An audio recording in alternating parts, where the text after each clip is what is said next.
Guys, welcome back to Quick Notes with Chris. Today we're going to be talking about the book Eat That Frog by Tracy. This is personally one of my favorite types of books out there because it's actually something that I very much advocate for, and it's all about attacking procrastination and unproductivity, which obviously in today's world there is a huge amount of. Now, if you've already conquered this, perfect. I'm jealous of you. That's a really great thing that you can. But if you're personally someone who does struggle with procrastination, then this is an awesome book for you. It's a short read, only a couple hundred pages, but if you want to actually have something that you can apply in your life literally in the next 24 hours, it's definitely something that you can talk about. It's very similar to the 5-second rule in the fact of like attacking procrastination and getting things that you want to do done. However, it's a little bit more in depth and it has a better, further understanding, especially with the analogy. So, the way that the book sort of works around, it talks about how eating that frog. If you were to wake up in the morning and the first thing you did was eat a live frog that was still jumping around, chances are your day could not get any worse.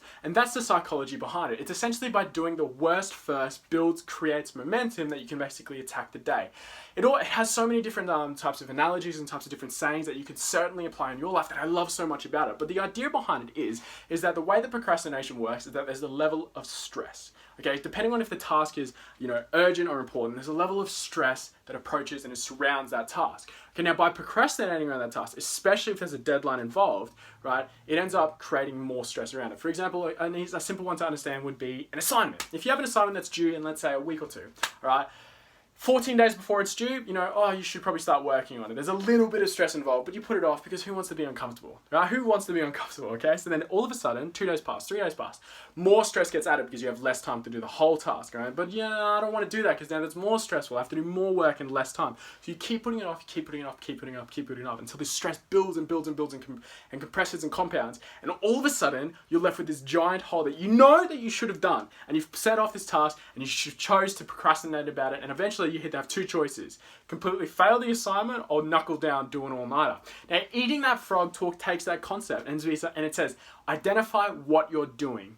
Is it productive? Is it unproductive? If it is unproductive, then you probably shouldn't be doing it. And it has great types of sayings that I really understood. So I understand not everyone here would be watching this would be a business owner, but if you view the word company, right, as an intellectual property, meaning potentially your own self, your brain, your mindset, your own personal way of thinking, if you could only do one thing today that was productive towards your company, that is the most important thing towards your company, what would that thing do? Understand that, identify it, and then the next part is eat that frog. Do it, right? But understand the worst thing that you need to do. Create a task, a list. Everything that you want to do, there's always going to be something that you'd want to do the least. You're putting it off. But if you do it first, it creates a level of momentum starting out the day. If you for example, so many people dislike working out, but when you get it done and out of the way in the first morning, it almost creates a lot of endorphins are firing. You feel good. You feel like you've already accomplished something at such early hours of the day. And then when that ends up moving the next task, and you get that done, and the next task, and the next done, and it starts to compound. And if you can actually start to work around that and understand that, it ends up developing such a solid foundation for you whenever it comes to work environments, whether it's with a team, running your own business, starting your own company. Because understand that the worst thing that you probably have to do generally ends up being the most important thing that you also have to do, which means that it has the largest impact potentially on your financial future. Now, it also goes towards identifying that contribution of effort is always going to be directly linked to result. The more you contribute, the more that you're going to reap. Majority of the time, if not all the time, whether that's in your relationships. I think that if you put huge amounts of effort into your relationship, you do the counseling, you listen, you talk, you're probably going to have a successful one. If you don't, eventually it's only a period of time before something changes. Something's going to change, either yourself, your relationship, and so on. And that's the same case. There's a lot of success principles that you can apply to your relationships, your day-to-day way that you communicate, that you can also do the same for business. Having integrity within yourself, following through with what it is that you have to do is obviously going to reap the biggest benefits for your own business. So to summarize, the person who invests the most, whether it's emotionally, mentally, puts in the most effort, is going to reap the largest reward. I think that whatever you have in your front of mind consciousness is going to be the most important thing to you. If you care the most about your marriage, if you care the most about your business, then you're there. You should be putting in effort. Now, eating that frog specifically talks about if you are there, you are ready to contribute, make sure that the effort that you're putting in is the best bang for your buck.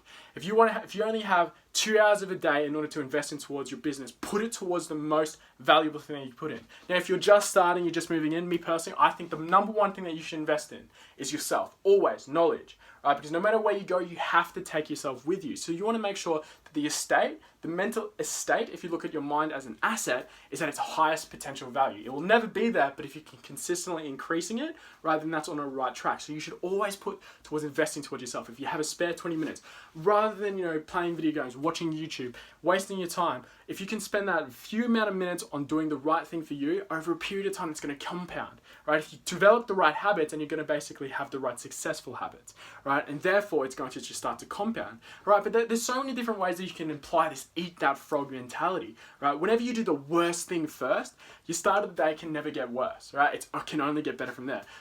So many people have the jokes about New Year's resolutions, but why is it that you get so messed up on New Year's?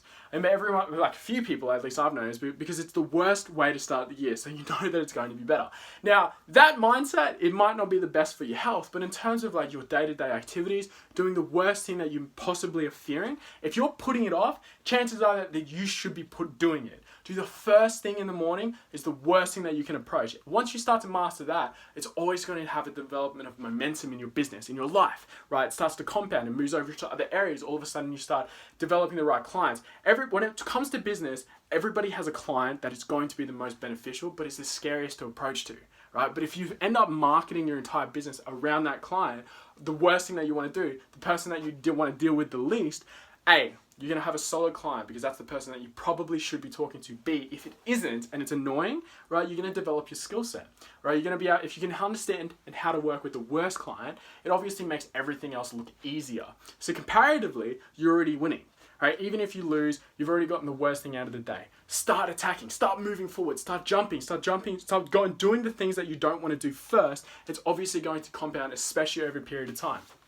Now, procrastination is the assassin of momentum. Procrastination is the assassin of momentum. Whenever it comes to doing anything, there has to be a level of movement that comes behind it, whether it's you, your team, your business, your relationship, you're either growing or you're dying, and procrastination is the thing that takes away from that. Procrastination is the assassination of productivity. Okay, so what you want to basically do is identify what it is that you're doing, right? Is it productive? Is it unproductive? Right? If it's unproductive, why are you doing it?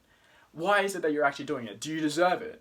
If it's the start of the day, you want to start off with the most productive thing that you can possibly do. It sets you up with a good momentum, sets you up with a good foundation to attack the rest of the day. Okay? Now, you have to be honest with yourself though. That's the first problem that I started to run into. You start making excuses. It's like, oh no, it's okay. I can like sort of lay in bed for a little bit longer. I haven't gotten out of bed yet, therefore my day hasn't started. If you start making those excuses, you're never going to start moving forward. You have to be completely honest with yourself.